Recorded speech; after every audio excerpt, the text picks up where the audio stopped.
Escuchando El Rompeolas.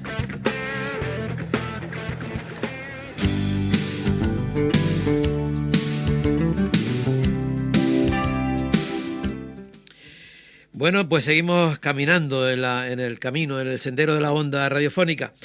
Ahora vamos a hablar con Domingo Garí. Domingo Garí es doctor en historia y bueno, vamos a hablar con él acerca de un tema muy interesante porque durante estos meses pasados, bueno, ya estuvimos hablando con Paqui Rivero precisamente hablando de esa exposición que había en la Universidad de La Laguna acerca de la transición democrática en Canarias. Esa exposición pues llega ya al final. Y no sé si habrá opción de continuarla en otras partes de las islas, no lo sé. Ahora se lo preguntaré a ver. Y, en fin, vamos a ver la valoración y a recordar un poco cómo fue esa transición democrática en las islas, porque yo creo que es importante para la gente que lo vivió y para la gente que no lo vivió, pues saber que todo no ha sido fácil y que aquí se ha tenido que luchar mucho para llegar a donde estamos. Domingo, buenos días. Hola, muy buenos días, ¿cómo estamos? ¿Qué tal? Muy bien, muy bien. Digo que aquí se luchó mucho, se trabajó mucho para llegar a donde estamos, que yo creo que muchas veces pues no se es tan consciente de ello, ¿no? Sí, bueno, claro, es normal también. La gente que no vivió el proceso directamente, pues no tiene una idea más o menos aproximada, teniendo en cuenta que además no es temario de los currículum habituales en las enseñanzas medias que se enseñe acerca de este proceso, pues lógicamente sobre lo que no se sabe o no se conoce no se puede tener ningún tipo de valoración. Yo me alucina con lo que me estás diciendo, porque eso lo uno a que hablamos con historiadores de tema canario, de cultura canaria, no se sabe. El otro día me decía, el otro día me decía alguien muy cercano. El otro día alguien me decía alguien muy cercano, dice, pero ¿cómo yo? No me acuerdo quién era, alguna figura de la literatura canaria. Me decía, pero ¿cómo yo pude pasar por todo, salir de la universidad y no conocer a esta persona? O sea, yo no sé si es que hemos estado enseñando, está conectada la enseñanza con lo que realmente hay que enseñar. Hay una incógnita, bueno, porque ¿cómo es que nos enseña esto, por ejemplo?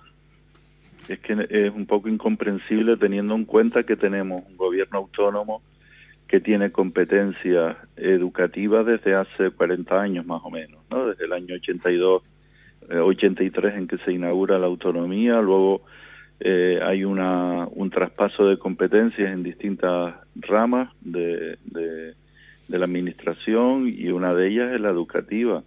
Y después de que en Canarias, en los años de la transición, precisamente el colectivo de maestros, de investigadores en la historia, en la geografía, presionasen para que se llevase a cabo, se introdujese este tipo de materias en la enseñanza. Hubo al principio un interés más o menos y tal, pero luego eso ha ido decayendo de tal manera que es prácticamente muy poco, ¿no?, lo que se enseña acerca de Canarias, y sobre todo que depende de la voluntad del profesor que te toque, o sea que es una cosa que se mueve mucho en la esfera de la voluntad y del interés particular, ¿no? Entonces, claro, así es imposible qué triste llegar a esa conclusión. Es decir, que si el alumno tiene la gran suerte de que el profesor que le ha tocado o la profesora que le ha tocado le encanten estos temas, pues tiene muchísimas más posibilidades de poderse enterar de algo, ¿no? Ahora recuerdo la figura Lola Massieu. Te cuento una anécdota. Oíste, de Lola Massieu, la que yo te comentaba antes. Decía, ¿cómo es posible que yo haya salido con una licenciatura, etcétera, etcétera, y yo no conozco? Sí. Es la primera vez que escucho a Lola Massieu, digo, lo que hay, ¿no? Ayer que comencé, bueno, tuve una clase con los primeros de Sociología y Antropología en la Facultad de Ciencias Sociales y de la Comunicación. Pues en el tema introductorio les hablé sobre que, en fin, que el tema de la ilustración en Canarias había tenido algunos elementos muy relevantes, ¿no? Y le cité a Vieri Clavijo y a Tomás Iriarte, le puse esos dos ejemplos que son los de mayor relevancia, ¿no? Pues en una clase que son aproximadamente 100 alumnos, nadie había oído hablar de estos autores. Y los propios alumnos me dijeron, háblanos más de esto, ¿no? Porque nos quedamos sorprendidos de saber que existían estas personas intelectuales de la Ilustración y nosotros no tenemos ni idea, ¿no? Entonces, bueno, y esto es cada año, porque yo hago esa prueba, digamos, del algodón cada año, a ver cómo está el conocimiento más o menos acerca de lo nuestro, y es lamentable, es desmoralizador. Domingo, me acaba de poner los pelos de punta a las 11 de la mañana, un día que hace calor. ¿Qué Pues pasada, por Dios? Es así de duro. Pero es que es duro, entonces, duro. Y luego ya si llegas a la transición o a la democracia o a la lucha contra la dictadura, vamos, es menos cero el conocimiento que se tiene. Háblanos que se nos va el tiempo y no hablamos de lo que queremos hablar. Mira, ¿cómo ha sido la experiencia de esa exposición de la transición democrática en Canarias? ¿Qué conclusión saca? Mira, te cuento. Nosotros, bueno, el archivo, la construcción del archivo ha tenido un largo recorrido desde principios de los años 90, que en periodos de pico y luego de retroceso, pero bueno, en estos últimos años, en este último quinquenio o cuatrienio más bien, se ha consolidado un equipo de trabajo, un presupuesto, y se le ha dado un impulso muy grande al archivo de la transición democrática en Canarias, que es patrimonio, está custodiado en la Biblioteca General de la Universidad de La Laguna, en el campus de Guajara. Entonces, ahí teníamos ya un fondo muy relevante de miles de documentos, de fotografías, de documentación sonora, en fin, de todo tipo de soportes, ¿vale? Entonces, planteamos hacer una exposición como la Biblioteca Universitaria todos los años hace una exposición que coincide con el Día del Libro, el día 20 y tantos de abril, creo que es, o por ahí. Nosotros habíamos planteado con un año de antelación, porque tienes que como que solicitar, ¿no? Si no hay otro proyecto que ya se haya anticipado al tuyo, bueno, total que nos dijeron, venga, háganla. Y entonces nos planteamos hacer la exposición para este último día de celebración del Día del Libro en el mes de abril. Y entonces nosotros la idea que tuvimos fue hacer una exposición no sobre la transición en general, sino el fondo de archivos de la transición. ¿Entiendes la diferencia, verdad? Claro. O sea, nosotros lo que estamos exponiendo son una serie de objetos y de textos y de material extraídos del fondo de archivo nuestro, que lógicamente coincide con el proceso de la transición democrática, pero la exposición está centrada en el archivo de la transición democrática, es decir, el trabajo que nosotros hemos realizado para construir el archivo. Nosotros, me refiero a una serie de profesores del Departamento de Historia, de la Facultad de Sociología y personal técnico de la Biblioteca de La Laguna. Ahí tenemos un equipo de unas cuantas personas, incluso tenemos un comité, un comando de profesores jubilados que están participando gratuitamente en la construcción de este archivo. Entonces, bueno, hicimos la exposición y la verdad es que ha sido un triunfo de público, ha sido visitada por un montón de gente, un montón de colectivos y de personas a título individual han solicitado, porque nosotros hicimos la posibilidad de hacer visitas guiadas para, mientras ves la exposición, irla explicando, ¿no? Ajá. Por uno de los miembros del archivo, que nos íbamos turnando para cada visita, ¿no? Para que no se queme nadie, ¿no? Sino ir repartiendo el trabajo. Y bueno, han venido grupos de todo tipo, incluso han llegado grupos de otras islas también, de centros educativos, de gente a título individual que se apuntaba a las visitas guiadas, de grupos de antiguos, digamos, militantes antifranquistas, bien del ámbito sindical o del ámbito político, en fin, que ha estado bastante bien, ¿vale? Y ahora ya, la semana que viene, ya concluimos y ya tenemos que desmantelarla, porque como esto está instalado en el hall de entrada de la biblioteca universitaria y ese lugar es el lugar que se usa para hacer exposiciones universitarias, pues ya se nos acaba el tiempo y ahora retiramos ya para dar paso a una nueva exposición que ya no se de qué temática o de qué gente será. Domingo, habría que ver en el recuerdo, ¿no?, cómo ha sido el espacio de la universidad, porque ahora esta exposición donde tú estás comentando y tal y cual, ¿no? Pero si le damos a la moviola para atrás en el tiempo, nos encontramos esos mismos carteles que habría en esa exposición y esos grupos políticos y no sé qué, pues casi que de una manera clandestina, colgando en los pasillos de la universidad y toda esa historia, ¿no? Sí, porque nosotros tratamos, como teníamos el asesoramiento de algunas personas ya con mucha experiencia en el montaje de exposiciones, todo lo que es digamos la representación gráfica de la cartelería y todo esto se hizo justamente con este sentido que me acabas de comentar, ¿no? De tratar de transmitir el ambiente de politización que se vivía en aquel entonces con todo el tema de la cartelería, de los distintos grupos políticos, sindicales, asociaciones ecologistas, de vecinos, etcétera, y eso creaba el clima, ¿no? Digamos que la exposición tiene dos ejes. Por un lado están los paneles temáticos, que están todos apoyados en la pared, como pudiste ver, y ahí se explica toda la historia del archivo y los fondos de los que disponemos hasta ahora. Y luego están las vitrinas, que son en torno a 15 vitrinas, creo recordar, en las que exponemos objetos, textos, multitud de cosas, ¿no? Y las vitrinas tienen también una relación directa con los paneles que están expuestos, ¿no? Porque dado que cada vitrina o cada dos vitrinas corresponde a un fondo de archivo, es decir, a uno de los donantes que dieron fondos para el archivo, pues está ahí todo representado con esa lógica, ¿no?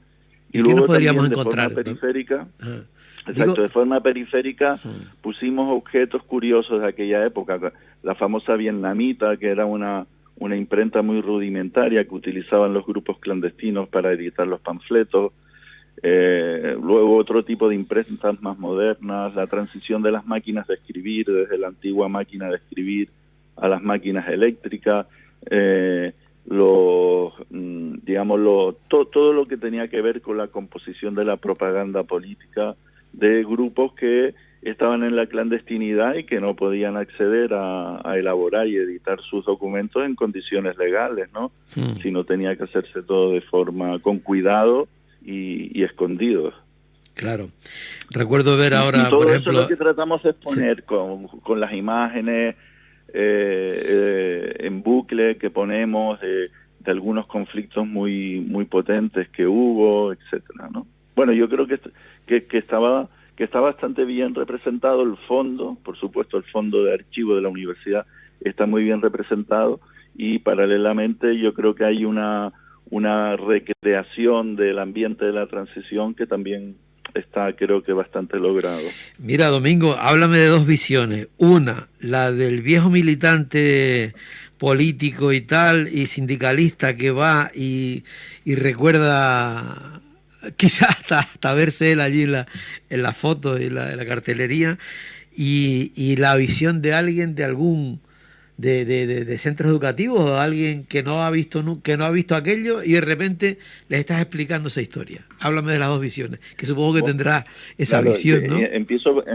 Empiezo por la segunda, ¿no? La segunda es gente, alumnos, incluso profesores también, que llegan y no tienen un conocimiento ni siquiera aproximado sobre qué es lo que se está exponiendo allí, ¿no? La existencia de una cantidad de grupos políticos, sindicales, que existían en aquel entonces, en los años 70 y 80 en Canarias, y de los cuales hoy no existe ya ningún conocimiento sobre ello, ¿no? Los alumnos, por supuesto, no conocen nada, entonces hay que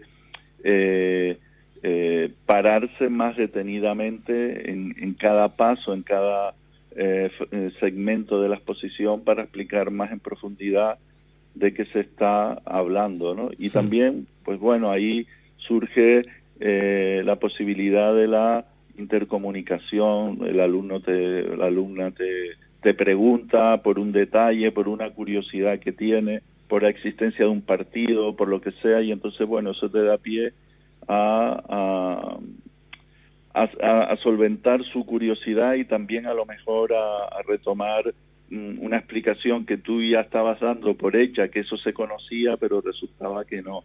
Y entonces, bueno, es complicado, ¿no? Te puedo decir que un paseo, digamos, por la exposición, una visita guiada dura en torno a 1 hora y media, 2 horas. Es decir, es bastante tiempo porque tienes que explicar muchos detalles que están ahí, ¿no? Y luego, por el otro lado, cuando vienen viejos militantes, gente que fue protagonista y que conoce de primera mano todo aquel proceso porque participaron de él, pues bueno, digamos que ahí lo que se recrea es desde una especie de recuerdo, ¿no? De recordar él mismo o ella misma su participación en el proceso, que a lo mejor tenía olvidado en algún aspecto o lo que sea, y algún detalle, algún objeto le recuerda, ¿no? Sus hechos concretos de su militancia pasada, también hasta la nostalgia, ¿no? Porque también es una nostalgia, es un sentimiento muy humano. Entonces, no solo es que tú participaste en los años 70 o al principio de los 80 en la transición, sino que tú eras joven en aquel momento también, ¿no? Y entonces es como una historia de vida, en cierta manera, ¿no? Para esta gente es una historia de vida y ellos recuerdan ese momento histórico en el que participan y también recuerdan que eran jóvenes en ese momento. Yo creo que este matiz es importante y hay que tenerlo en cuenta, ¿no? Que es del que se alimenta la nostalgia al fin y al cabo, ¿no? La historia no es nostalgia, por supuesto, ¿no? Los historiadores tratamos de dar una explicación científica de los sucesos que han ocurrido y que nos han traído hasta el día en el que estamos hoy. Claro. Pero cada uno como persona tiene su propia nostalgia, porque también el mundo pasa y el tiempo pasa por cada uno de nosotros. Y esa nostalgia, por ejemplo, porque claro, la gente que va ahí, o que mucha gente que ha ido a la exposición, que han sido sindicalistas o políticos, se han metido en aquella época y tal, esa nostalgia como en general como la ven, como que... Es decir, ante la realidad, por ejemplo, de ahora, diseñó todo lo que hicimos para llegar a esto, tal, o ¿cómo lo ven? Para algunos es un viaje en el tiempo, ¿no? No, bueno, claro, tú también allí tienes un tiempo límite y un espacio límite para poder sacar aprendizajes de los comentarios que los que visitan la exposición pueden hacer. Puedes hablar con alguno que a lo mejor conoces o coincidir con una persona luego en la cafetería o lo que sea, pero en general cada uno vive la experiencia de la exposición y luego se marcha a su vida y ya tú no conoces más de eso. Es que igual es un contacto, ¿no, Domingo? Que es un contacto tan íntimo, por ejemplo, ¿no? Porque esa persona con su pensamiento y con su propia experiencia viendo lo que está expuesto, ¿no? Claro. Es que fíjate también el nivel de intensidad de cómo se vivieron las cosas, porque tú pudiste ser un militante afortunado que no tuvo ningún tipo de encuentro desagradable con la policía, con la justicia franquista de aquel entonces, y bueno, y todo queda más o menos en ese recuerdo de que tú participaste, de que tú luchaste, de que te sientes en cierta manera orgulloso, ¿no? De haber tratado de construir un mundo mejor, democrático, el socialismo, que era de lo que se hablaba en aquel entonces. No confundir con el PSOE, ¿no? Por favor, sino socialismo en términos genéricos. Y luego está la gente que sufrió verdaderamente la represión, que fue torturada, que fue metida en la cárcel de manera injusta, que recibió palizas, etcétera, ¿no? Porque también existe toda esa gente. ¿Es una asignatura pendiente, Domingo, eso? Hablar de la gente que sufrió todo eso, que han pasado o sea, ha pasado el tiempo sin reconocerles ese trabajo. En el olvido. ¿En el olvido? Han pasado en el olvido, sí. Realmente sí. Porque si tú no estás muy inserto en el plano de la investigación, ¿no? Como es mi caso, que conoces a mucha gente y los has entrevistado y conoces sus vidas personales y tal, en realidad el grueso, el 99,9% de la población de las islas no sabe nada de eso, ¿no? Si no le tocó a un familiar cercano o lo que sea, pues no se puede hacer una idea aproximada más o menos, ¿no? De que la lucha por la democracia tuvo sus costos humanos, ¿no? Tuvo costos en términos de represión, en términos de castigo, en términos también de pérdida de los sueños profesionales, porque hay gente que se comprometió en aquel entonces, gente joven, sí, ¿verdad? Empezando la veintena, que a lo mejor estaba empezando sus estudios, pero luego fue detenida, luego su vida ya cambió, luego ya no pudo seguir con los estudios. Todo esto también está, ¿sabes? Como los coletazos final de la dictadura terminaron frustrando las expectativas vitales de mucha gente que se había comprometido en la lucha para acelerar el fin de la dictadura. Y habían priorizado esos objetivos a los suyos propios, ¿no? Efectivamente, sí, un nivel de generosidad muy alto, porque se tenía una idea, digamos, completamente convencida de que la transformación social, de que mejorar la sociedad era mejorar también la vida de cada uno de los miembros de la sociedad. Y todo esto formaba parte del sentido común de la época. Luego ya vino la reforma reaccionaria de Margaret Thatcher y toda esta gente, en el que empezaron ya a promover, y se promovió a través de los canales educativos y de los medios de comunicación, la idea de que la sociedad no existe, de lo que existe es solo el individuo, ¿no? Que es un cuento chino, digamos, pero eso impactó bastante también en las mentes, en la conformación de la gente, de las mentes de las personas que empezaron a llegar a nuestro planeta, digamos, a nacer después de los años 80, ¿no? Entonces ahí sí ves una diferencia importante entre los fenómenos individuales y sociológicos de los años 60 y 70 con los de los 90 en adelante, ¿no? Digamos que para la gente de aquellas décadas 60, 70, 80 era importante lo social y la solidaridad, la empatía, ¿no? Eran elementos centrales a la hora de entender la vida. Lo que ocurre ya después es un poco la ley de la selva, cada uno se la busca como pueda y entonces prima más lo individual sobre lo social. Claro, como ahora que se tambalea, digo que ahora se tambalea más el tema colectivo y se vuelve a poner otra vez el foco en el individuo. Claro, efectivamente. Entonces, ¿eso qué implica? Pues bueno, que no haya interés por participar colectivamente en partidos, por ejemplo, en sindicatos, en formar parte de colectivos que promuevan la lucha social, la justicia social, también en cierta manera porque no nos educan en esas pautas, ¿no? Y también en cierta forma porque se deja de lado la explicación sobre la democracia y se interpreta como que la democracia está ahí y ya está, ¿no? Y que los derechos están ahí para siempre. Y eso no es cierto. Fíjate, es imposible que en los años 80, en la primera década de la democracia, hubiese existido un partido político como Vox, con esa fuerza de 3 millones de votos. Aquello era imposible que existiese, ¿no? Porque todo el mundo entendía qué significaba el fascismo y nadie quería estar cerca de eso. Entonces, aunque existían organizaciones fascistas, en aquel entonces eran minúsculas, eran un 1%, un 0 y pico por ciento, ¿no? Pero el olvido ha traído de pronto a este tipo de organizaciones, ¿no? Que son capaces de generar una nostalgia falseada, ¿no? Sobre un recuerdo falseado ante un público, digamos, ¿no? Unos votantes que pueden ser más o menos manipulados con cierta facilidad porque no existe ningún conocimiento de cuál es el hilo de conexión de esta gente con el pasado inmediato en el país. ¿Me entiendes? Lo importante que es el recuerdo. Y también me imagino el no haber podido dar buenas respuestas, ¿no? Es decir, que la gente, que ahora cualquier cosa de esta se pueda coger. Yo no sé si después las respuestas que se dieron han sido las correctas. Yo creo que no tampoco, porque ha sido el desánimo. Entonces, claro, en esa mezcla, en ese potaje, pues claro, ¿no? Claro, hay un montón de frustración que genera el proceso. Claro. Pero claro, la frustración es legítimo que genere desapego y genere, digamos, depresión colectiva, ¿no?